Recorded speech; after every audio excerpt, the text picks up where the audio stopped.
Levamos días falando do tema, hoxe é cando se abre o prazo. Dende a pasada medianoite, os inmigrantes que se queiran acoller á regularización extraordinaria teñen que presentar toda a documentación. E entre os papéis que se piden está o certificado de antecedentes penais. Isto está provocando ringleiras en moitos consulados e nas embaixadas. A medianoite xa se presentaron por internet as primeiras solicitudes. Tamén se pode pedir xa a cita para ser atendido presencialmente en oficina a partir do próximo luns e o Ministerio alerta. Será necesaria la cita previa, siempre de forma gratuita. No te fíes si te intentan vender una. Hai que levar un certificado de antecedentes penais. Me lo tengo que ir a traducir. Contento, muy contento.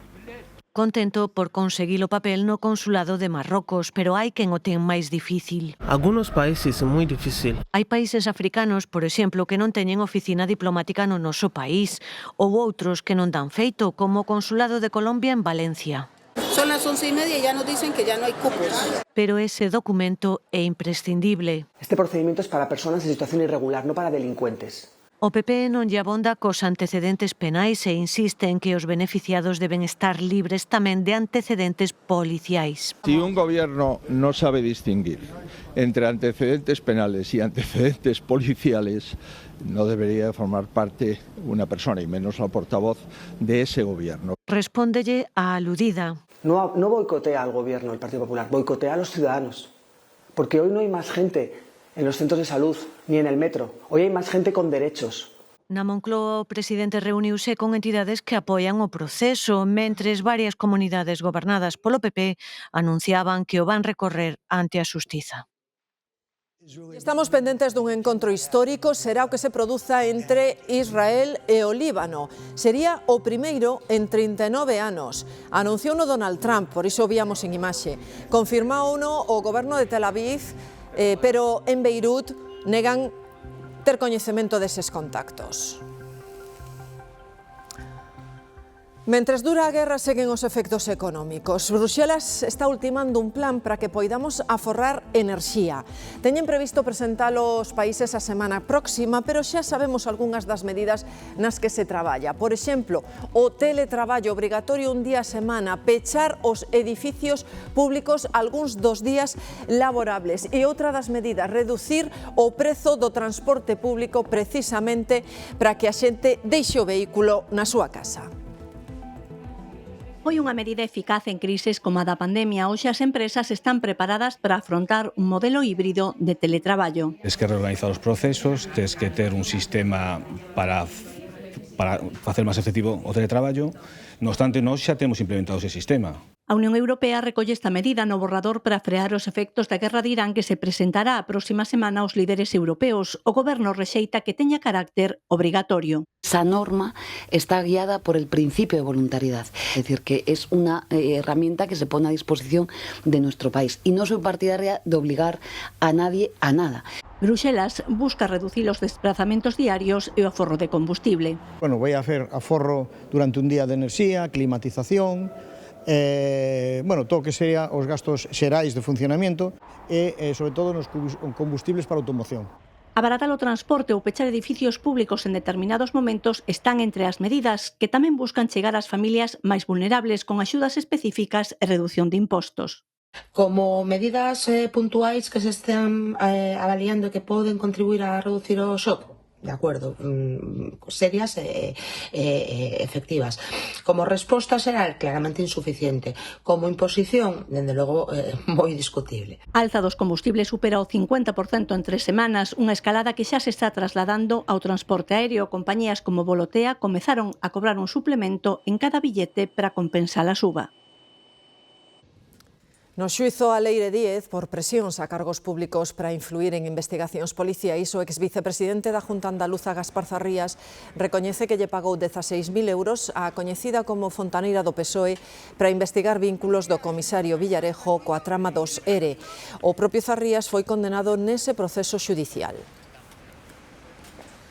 No xuízo das máscaras, a semana próxima vai vir marcada pola comparecencia das secretarias do exministro Ábalos e Víctor de Aldama, tamén pola do xefe de gabinete da exministra de Industria, Reyes Maroto. O Goberno mantén a súa confianza na xustiza, o PP fala dunha das maiores etapas de corrupción política en España. Lo que hemos dicho hasta ahora y repetiré hasta el final, que la justicia llegue hasta el final, depure todas las responsabilidades y por tanto quien ha cometido acciones fuera de la justicia que lo pague con todo el peso de la ley, del mismo modo que lo que no se puede hacer son señalamientos a quienes han actuado de manera correcta y además dentro de la legalidad. Yo creo que todo el mundo sabe que Aldama formaba parte de forma directa o indirecta del gabinete del ministro. El señor Aldama y el señor Koldo pues tenían negocios y tenía negocios con el visto bueno y la comprensión y la participación de los altos cargos del Ministerio de Transportes. Outro xuízo en marcha é o da Operación Kitchen. Esta mañá declararon policías e notarios. Un deles explicou como rexistraron a mensaxe entre o exministro do Interior, Jorge Fernández Díaz, e o seu número 2. Os dous están acusados de investigar o extesoureiro do PP, Luis Bárcenas. Una operación de interior, organizada por alguien de interior. Esto no lo puede hacer la gente de la calle, ir por ahí grabando a las personas o lo que sea. Entonces él ya me dijo que claro, que efectivamente este mensaje venía teóricamente de Jorge Fernández Díaz, ministro de Interior. De hecho, en el resto del acta ya ven que menciona a Jorge Fernández Díaz todo el tiempo. Ortega Smith xa non forma parte de Vox. A formación expulsao de xeito definitivo despois de que se negara a abandonar a portavocía no Concello de Madrid.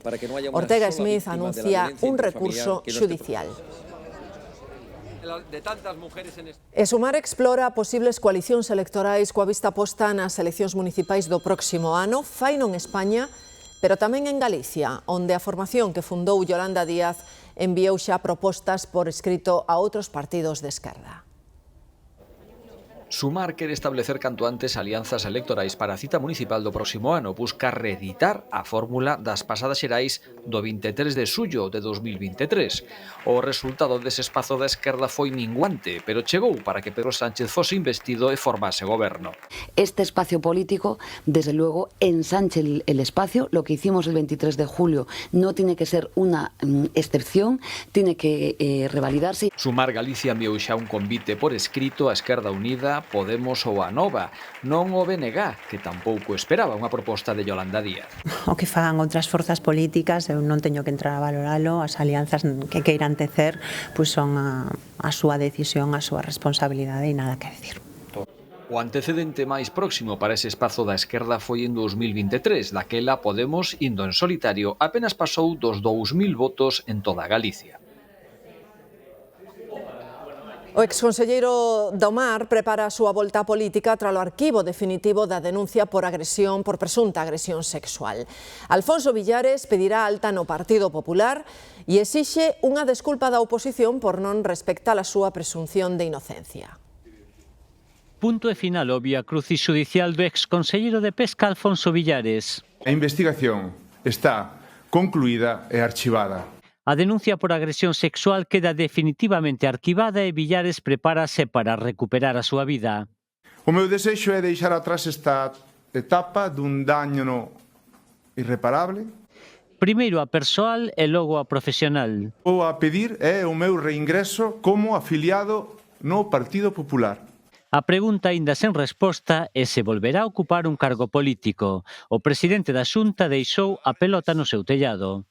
Unha cousa que depende del. Villares séntese vítima dunha cacería política por parte da oposición e exixe unha reflexión e unha disculpa. E advirte sobre o dano irreparable de non respetar a presunción de inocencia. Son incapaz de cometer os graves feitos dos que fun inxustamente acusado. A secretaria xeral dos Populares Galegos pídelle ao BNG e ao PSDG que se desculpen con Villares por non respectaren a presunción de inocencia. Prado lamenta que Ana Pontón non adoptase a mesma posición que tivo coa imputación da muller do presidente do Goberno. Ana Pontón esta semana fue preguntada sobre la imputación de la mujer del presidente del Gobierno, de la señora Begoña Gómez, y lo máximo que dijo sobre ese asunto fue que respetaba a la justicia y que a ver lo que decía la justicia. Me hubiese gustado mucho que la señora Pontón hubiese dicho lo mismo sobre la imputación del señor Villares. O Goberno recoñece que de momento non ten intención de construir a variante da entrada do AVE a Ourense porque di que non aforra tempo na viaxe. Transportes explica, por vez primeira, por que ese proxecto o ten aparcado. A entrada á cidade das Burgas, por tanto, vai seguir facéndose por vía única. Non aforra tempo. Vela aquí a resposta oficial do Goberno a 3 deputados ourensáns do PP preguntaban polo estado do proxecto para a nova entrada do AVE a Ourense dende o sur. Esta parte, Taboadela Seixalbo, xa están obras, pero os últimos 7 kilómetros non. Queremos que o Goberno non lle siga tomando pelos non a Xunta de Galicia, senón que non lle tome o pelo os galegos e as galegas, que levamos moito tempo esperando, levamos moito tempo escoitando disculpas que non tiñan sentido e agora, polo menos, se a dan a cara e din que non, ou dan a entender que non se vai a cometer esa parte da variante da entrada a Ourense. Transportes confirma que a entrada a Ourense queda en vía morta. O Goberno di que se planificou por razóns alleas á explotación ferroviaria. Os estudos calculaban que podría aforrar 2 minutos, pero exixiría excavar un túnel e unha nova ponte sobre o Miño. Sería ideal que ese dinero que se iba a dedicar a esa obra, esa construcción, pues se invirtiera en la mejora de la red convencional que hasta ahora está bastante olvidada. Así que a medio prazo a entrada a Ourense quedará pola vía actual, vía única. O Goberno se admite que sería unha mellora ter vía dobre por se algunha vez se bloquea a liña. As listas de agarda soben en toda España coas folgas médicas. Segundo as estatísticas, Galicia aínda así mantense como a terceira comunidade na que menos agardamos para operarnos. Son 73 días de media aquí para unha cirurxía, 121 a nivel nacional. No caso das consultas para especialistas, a agarda media sobe ata os 63 días.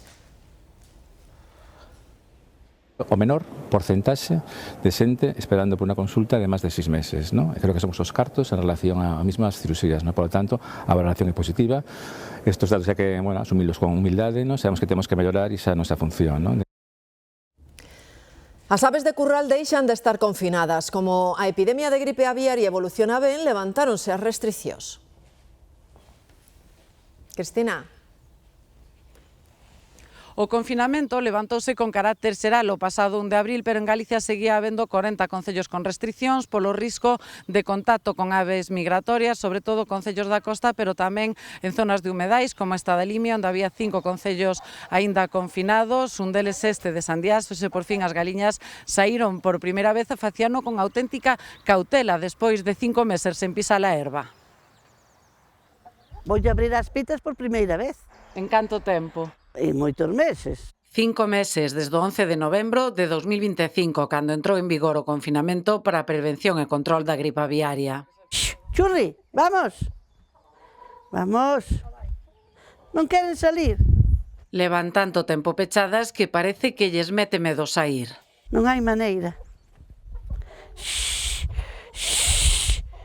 Cando por fin se animan, fano con moito tino, desconfianza case, despois de tanto tempo. Porque comprámolas en setiembre e eran pequenas e foi cando xa se confinou e xa non nas botamos. En Galicia quedaban 40 concellos con restriccións, 5 na Limia, vulnerable polas aves migratorias dos humedais. Nin auga lle botaba. Auga collo ya aquí dentro e boto ya.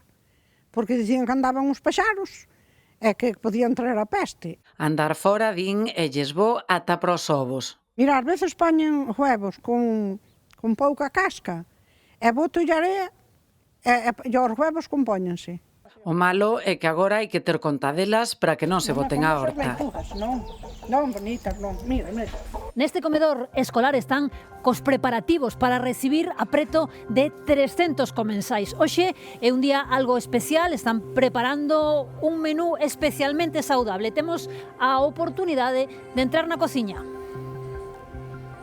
Detrás do que se elabora nesa cociña hai nutricionistas encargados do deseño dos menús. Eles, como no resto de España, adáptanse a unha nova normativa que reduce fritos, procesados, sal ou azucre. Que van tomar os nosos pequenos no comedor nos colexios? Pois no seu lugar recoméndase entre 1 e 3 racións de peixe por semana. Consumirase froita ou verdura a diario. E a metade deberá ser de temporada. A carne vaise servir 3 días como mínimo, como máximo, a semana, e só un día pode ser de carne vermella. Nas cociñas dos comedores tomaron boa nota das indicacións. A normativa dos comedores escolares indica que hai que servir hortalizas ou legumes 1 ou 2 racións por semana. Abrimos a marmita e neste centro atopamos lentellas. Pero despois, dentro de pratos saudables, pois unha cousa que pode sorprender moito, pois é que lle gusta a crema de calabacín, que a crema de calabacín gustalles, e gustalles bastante. O indicado agora é que as frituras só se sirvan nos menús escolares unha vez por semana. Bueno, pois hoxe aquí de guarnición teñen ensalada. Elaboración artesanal é diaria, super importante, é diaria. Todos os alimentos son tratados para o día e consumidos no día. Este cole hoxe non teñen peixe de comida, pero sí que a norma indica que terá que habelo de 1 a 3 veces por semana. Para a sobremesa nos menús escolares terá que haber froita cando menos 4 veces por semana. Hoxe aquí hai mazá. No outro colexio, no Santo André de Xep, en Pontevedra, pasaron hoxe unha xornada especial. Os alumnos exerceron de xornalistas. E a quen entrevistaron? O presidente da Xunta. Falaron con el dos problemas da cidade, pero tamén de temas persoais. Rueda confesoulles, por exemplo, que lle gusta facer o camiño de Santiago en bici e que bota de menos ter máis tempo libre. Tamén lles dixo que os políticos galegos fora das cámaras levanse ben. Fora das cámaras, creo que, afortunadamente, a relación é mellor que a sensación que pode dar cando sabemos que todo o mundo está pendiente. Ao final somos persoas, somos xente educada, convivimos en Galicia especialmente. A mí me gusta ver que pensar que as relacións entre políticos en Galicia son moito mellores. En Nova York, as pequenas tendas opóñense ao plan do alcalde que quere abrir os supermercados públicos. Os empresarios lamentan que non van competir nas mesmas condicións.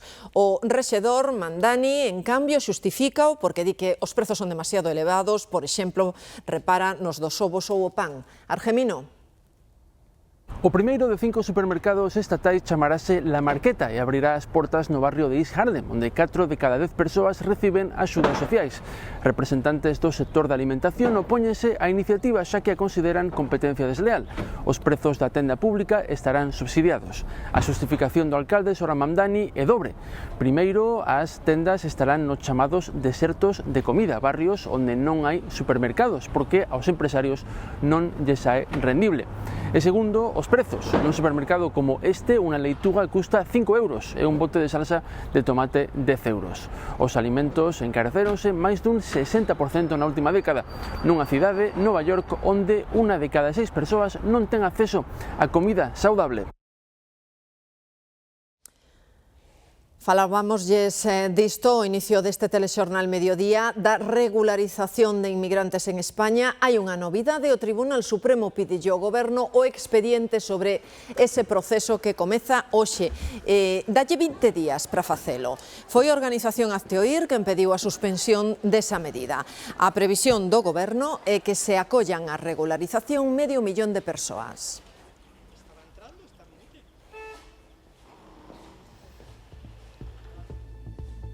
A Garda Civil desenvolveu unha operación contra o roubo de cobre, deixa polo menos 15 detidos en Lugo. En Portomarín, en concreto, provocou moita sorpresa entre os veciños que están pouco afeitos a ver detencións e escoitar incluso algún que outro disparo de advertencia. A tranquila vida en Portomarín viviu un sobresalto co dispositivo dun importante operativo da Garda Civil para desmantelar unha banda dedicada ao roubo de cobre. Aquí normalmente non suelen pasar cousas así. Non estamos acostumbrados a ver máis problemas co que pode ser unha persona que beba nun bar A verdade que é impresionante a noticia. Recibímoslo con un pouquiño así de expectación porque non esperábamos que houbera este tipo de movimentos aquí nun pobo tan pequeno, ademais que se sabe todo ao momento. De feito, onte ainda ben non estaban chegando as patrullas ao sitio e xa a xente, oye, bueno, xa casi antes de que chegaran eles, nós xa sabíamos que xa as noticias empezaron a correr. Foi moita expectación en Portomarín porque, ademais das detencións, testemunhas aseguran que se escoitou algún disparo ao aire. Os delincuentes simulaban ser operarios de mantemento dunha empresa de telefonía para roubar cable a plena luz do día. Vivían nun chale alugado e desprazábanse por toda a provincia. Aquí a estebar viñan e eran moi amables, Ademais, sei que traballaban nunha empresa, dixeron nombre Cobra, me parece que era ou algo así. E era claro, cobraban eles. O operativo desenvolveuse simultaneamente en varios puntos da provincia. Houbo 15 detencións, dos que un pasará nas próximas horas a disposición xudicial en Chantada por un delito de atentado. Esperábamos todos que botase luz o xuízo do boleto da Primitiva, pero o certo é que de momento todo segue no aire. A policía di que non pode achegar probas que sexan contundentes que verifiquen quen era o dono do boleto. Nunhas semanas este home pode acabar no cárcere por apropiación indebida ou cobrar 7 millóns de euros por un golpe de sorte. Na xornada de hoxe o tribunal centrouse en examinar as probas para esclarecer quen é o dono do boleto. A policía científica explicou como reconstruíron a ruta que fixo o resgardo supostamente nas mans de quen o reclamou, Francisco Manuel Delgado, xa falecido e que xogaba eses números habitualmente. E son claros, non hai pegadas dactilares de Francisco no boleto nin nas administracións de lotería. Ninguén foi reclamar nada nos días seguintes, non apareceu ninguén ata que se fixo público, entre eles Francisco, é o que aseguran os axentes. Hoxe tamén declarou a irmá do loteiro, afirmou que o seu irmán aparecera pálido e nervioso despois de atopar presuntamente o resgardo premiado. Dixo que acordaran esperar a que aparecese o dono e asegurou que nunca se falou de quedar cos cartos.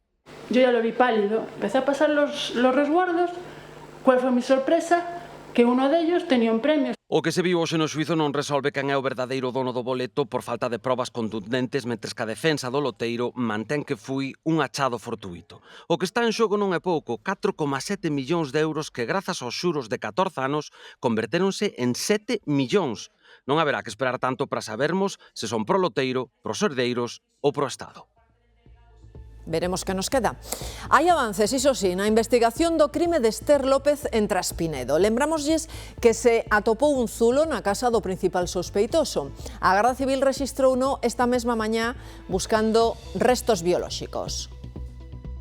Arredor das 9 da mañá, no medio dunha grande expectación mediática, os axentes da UCO dispoñíanse a facer un novo rexistro na que fora a vivenda familiar do único investigado pola morte de Esther López. O acusado tivo que asistir unha vez máis ao rexistro deste lugar, que xa fora inspeccionado hai 4 anos cando desapareceu Esther, pero daquela non fixo constar que a vivenda tiña un soto oculto. Foi agora o novo propietario desta casa o que alertou a Garda Civil de que había un espacio que non figuraba nos planos. Descubriuno cando se dispuña a facer unha reforma e deu cunha trapela de acceso debaixo das baldosas do chan dun dos cuartos. O xulgado de Valladolid, no que estaba a piques de celebrarse o xuízo por asesinato contra o único acusado, ordenou que se reabrise a investigación para determinar se nese soto hai restos biolóxicos relevantes para o caso. Podería ser o lugar no que estivo agochado o corpo de Esther desde o momento da súa desaparición ata que foi localizado 3 semanas despois na beira dunha estrada. A autopsia confirmou que había lesións coincidentes cun atropelo, pero que a vítima de 35 anos sobreviviría se fose debidamente atendida. Con respecto ao soto duns 12 metros cadrados, a defensa do acusado di que non falou da súa existencia porque o seu pai o selara había moito tempo porque metía humidade na casa. A ver se recordan esta pasarela, houve unha traxedia nela, os ferros estaban corroídos, por iso colapsou. É a pasarela costeira de Santander na que morreron 6 mozos en marzo pasado. É o que di o informe do perito xudicial. Conclúe que as ferraxes de unión das vigas secundarias sobre as principais perderon resistencia pola corrosión e finalmente cederon. Di tamén ese informe que o mal estado das ferraxes non pasaría desapercibido se revisasen o taboleiro da pasarela por debaixo, cousa que non consta que fixera. Non é un traballo doado, viven de reclamar débedas. Para chamar a atención e deixar en evidencia os supostos morosos, moitas veces van disfrazados de toureiros ou nun coche fúnebre. E todo iso xunto pode desembocar en episodios como este. Escucha, eso. Escucha, tranquilízate. Sígueme. A mí no me toques. Que me sigan dando. Escucha, ya está, hombre. Que me sigan dando. Escucha, ya está, Que me sigan dando. Escucha. Este episodio, vivido en Silleda por dous dos empregados de El Buda del Moroso, resume os riscos que asumen cada día os cobradores de débedas.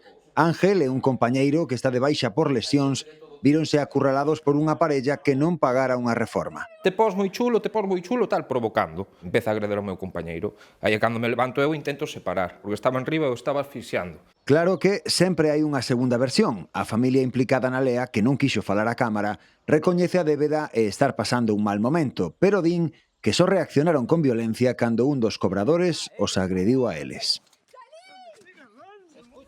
En Vigo espertaron esta mañá cun operativo policial contra a droga nunha casa ocupada ilegalmente. Detiveron 2 persoas, desaloxaron un edificio, pero en cousa de 2 horas os ocupas volveron. Este era o momento en que os 2 detidos saían dunha das vivendas abandonadas e ocupadas legalmente na contorna da viguesa Praza da Miñoca. Eran ao redor das 10 da mañá cando se puxo fin a un operativo de drogas que comezou ás 7. Participaron case medio cento de axentes da Policía Nacional. Isto aquí é o pan de cada día de mirar por aquí a policía, Isto non é ninguna novedad. Así de fartos están os veciños. Saben que os desaloxos duran o tempo en que tardan en marchar os axentes. Se acaba de marchar la policía y uno se queda fuera espiando y otro entra para adentro. Levan anos denunciando a constante trasfega de xente que acode mercar droga e que consome no interior da vivenda ou nas inmediacións. Se drogan aquí e andan niños por aí, nosotros non podemos máis. A xente non pasa por aí xa. Vemos como tiran los excrementos afuera, mean aí fuera, o sea, eso debe estar por dentro fatal. Polo de agora non trascenderon máis detalles da operación policial. Unha máis para uns veciños que piden a berros unha solución radical. Yo creo que tendrían que hacer algo con esas casas, derrumbarlas o alguna solución tienen que buscar. Ou tapialas totalmente con que non poidan entrar, porque as tapian dun lado e dejan outras ventanas abertas e volven a entrar outra vez. E marchan uns e veñen outros. Non podemos máis.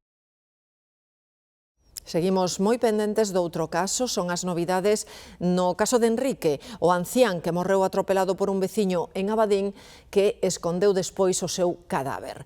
Seguen buscando os restos da vítima Demetrio porque de momento non aparecen.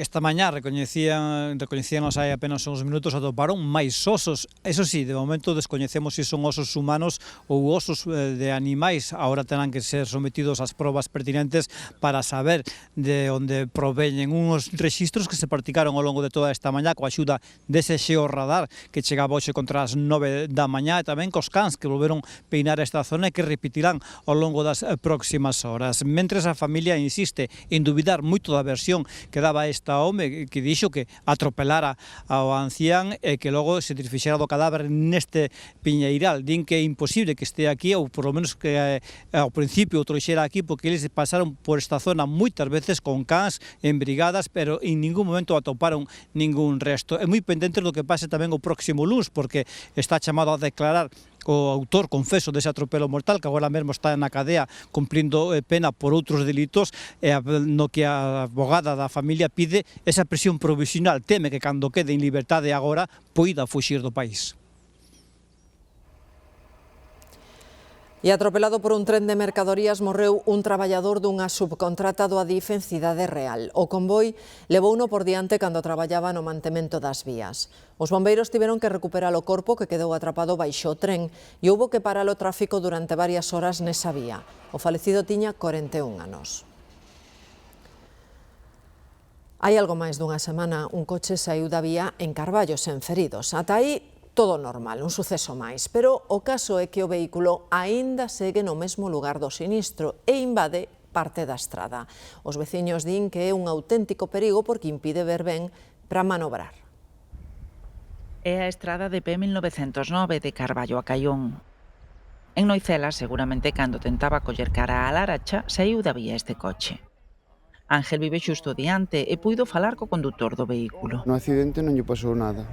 Eso, díxome que de chamar a grúa se encargaba a súa muller. Marchou, colleu unha bolsa no asento do acompañante e marchou andando por aí abaixo.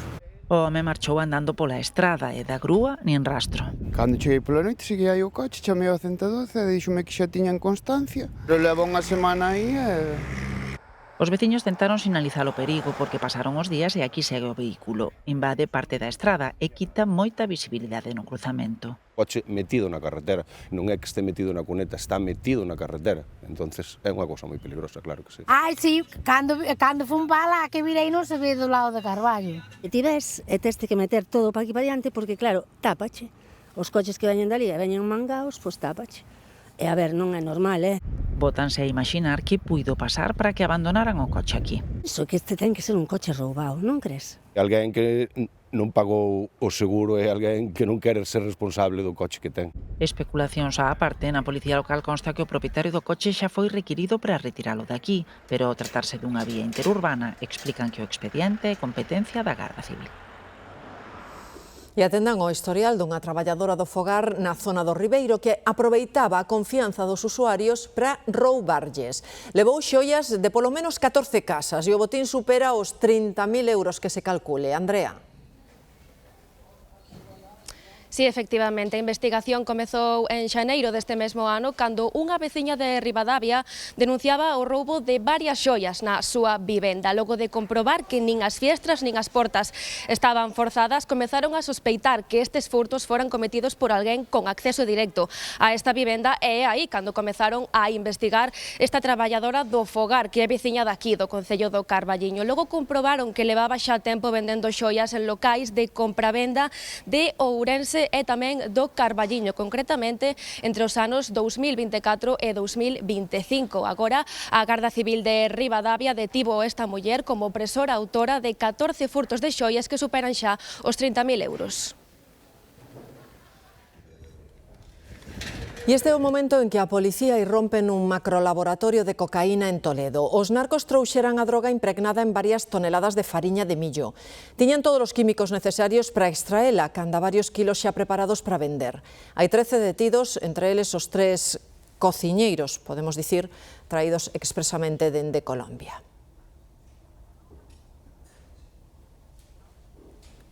Sircan é o nome desa operación que acaban de ver, que acabou con esa rede de narcos. Cada operación ten o seu nome. Son nomes en clave, algúns escollidos ao chou, pero moitos outros detrás teñen un grande exercicio de imaginación.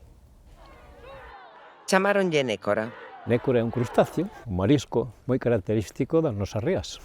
Nos ámbitos policiais cambia a cousa. Nécora é o primeiro e un dos maiores golpes contra o narcotráfico. Foi nos 90. Nécora, por exemplo, está vencellada o tema do lugar onde se produceron os feitos, que é coñecido polo seu marisco. Te podía chamarse Verano Azul, podía chamarse... Nomes moitas veces aleatorios, outros máis sisudos. Segundo os nomes coloquiais, faise moito uso do tema do latín, dos nomes científicos, de referencias mitolóxicas. Tirando de cultura xeral, arrancou a Operación Peito. Tivemos unha operación que deuse por chamar Peito e facía referencia ás vítimas do delito, que eran mulleres que se dedicaban á prostitución. Neste caso, Peito era a diosa grega que protexía as mulleres que facían este tipo de servicios. Cada operación leva o seu nome, pero conforme avanza e por motivos diferentes poden cambiar. A busca de Diana Quer arrancou chamándose Prístina. Unha cousa prístina é original, pura, e por extensión é tamén moi clara. Así de claro tiñan, pero complicouse. De UAUCO de Madrid foi cando se lle cambiou o nome a Querpu, que era un acrónimo no que se utilizaba o apelido da rapaza as iniciais do nome do pobo onde sucedeu, que era Pobra do Caramiñal, en castelán, Puebla. Só repiten nome cando hai segundas partes. Pasou con Rocky, na que o detido era un tal Balboa.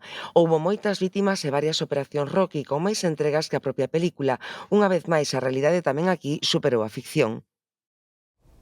E tomen nota, dende hoxe poden solicitar praza nos campamentos da Xunta pro verán. Este ano poden gozar das actividades máis de 8.000 nenos e nenas galegos de entre 9 e 18 anos. A solicitude ten que facerse telemáticamente nos próximos 10 días. Os prezos van dos 146 aos 193 euros, dependendo do programa que escollan. Hai 47 destinos. Unha maneira extraordinaria, de mostrar a xente nova e de comprometer a xente nova con esa Galicia calidade, non que queremos trasladar non só aquí os galegos e as galegas, senón o resto do mundo. Ten un esforzo colectivo que vai a permitir que as familias galegas teñan a súa disposición un recurso extraordinario para conciliar. Lugo vai contar cun lugar de memoria democrática. Será o antigo cárcere da cidade hoxe reconvertido nun centro sociocultural. Súmase así o Pazo de Meirás en Sada, a Illa de San Simón e a de Santo Antón, os primeiros declarados en Galicia a principios de 2025. Ou a cidade de Ferrol, que ten 22 enclaves, entre eles o Castelo de San Filipe.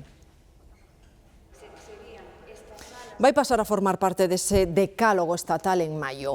É unha distinción que permitirá potenciar o seu labor pedagóxico e cultural e, ademais, consolídase como reclamo turístico. 5.000 presos pasaron polo vello cárcere de Lugo durante a Guerra Civil e a posguerra. Aquí consérvanse as súas cartas e fotografías da súa vida dentro destes muros.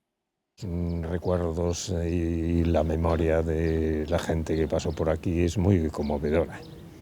Hoxe, o vello cárcere é un centro sociocultural, un uso cun símbolo conciliador co seu pasado represivo. De transformar un espacio de dolor, de morte, de sufrimiento, nun lugar de cultura, de democracia, de liberdade. Pola súa relevancia histórica, o vello cárcere será o primeiro lugar de memoria democrática na provincia de Lugo. Creo que este é un lugar onde a pedagogía nos permite conocer un pouco máis o noso pasado. E creo que é bo conocer o noso pasado para traballar polo presente e, sobre todo, para traballar polo futuro. O vello cárcere súmase así ao Pazo de Meirás, sede de verán da Xefatura do Estado durante o franquismo, ou a Illa de San Simón e Santo Antón, espazos usados como penais durante a guerra, ou a cidade de Ferrol. É un símbolo dun momento histórico. Para aprender para o futuro. En España xa son 20 os lugares declarados de memoria democrática. Vamos. Vamos, amigos, venga. Venga con el otro. Ojalá pudierais estar aquí viviendo esto, o sea, la sensación de cruzar por aquí, por el medio de la nada. E esa nada é o deserto do Sáhara. Eles son Laura e Coti, unha parella de cambados e bueu que levan 2 anos percorrendo o mundo en moto. Din que levaban toda a vida querendo dar a volta ao mundo e non sabían como. E decidimos dar a volta ao mundo en moto. Todo un reto porque nunca tiveran contacto con ese mundo moteiro. Ya tenemos la moto, ya la fuimos a buscar al taller. E así comezaron a viaxe dende Galicia ao resto do mundo. Na mochila cargan sobre todo experiencias positivas. Y abandonamos este maravilloso espacio donde nos dejaron pasar la noche. Otra experiencia más que nos llevamos.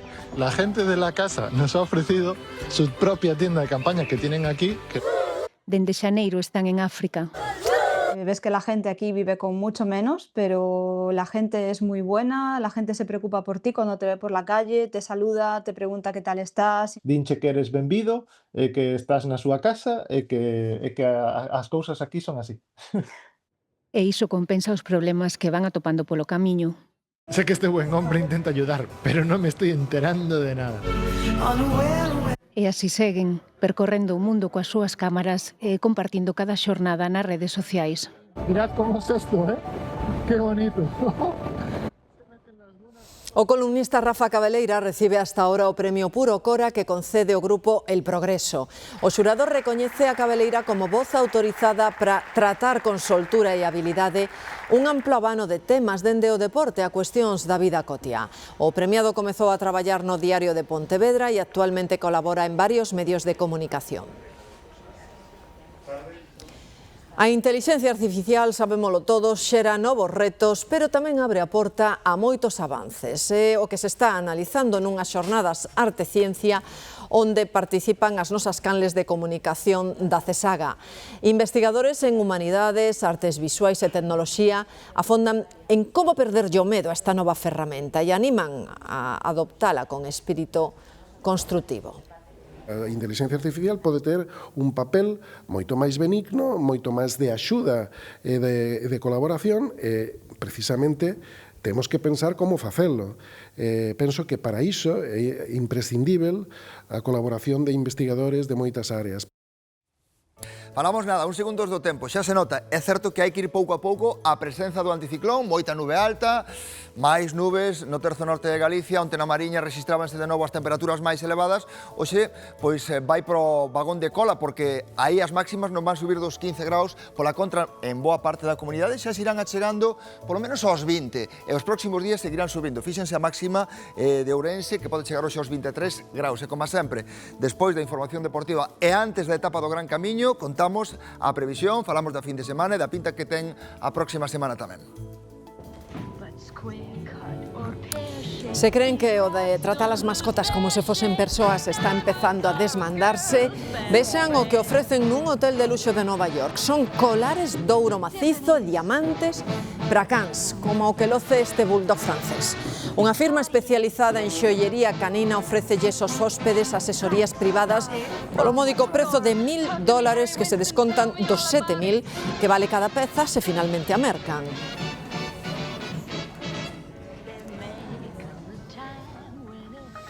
Tamén visten de gala, aínda que cun estilo ben diferente en varios países de Asia, onde seguen celebrando o Aninovo.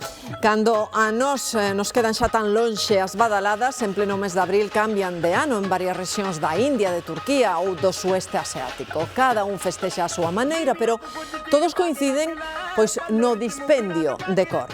Cos mellores desexos pro novo ano, rematamos. Ata mañá.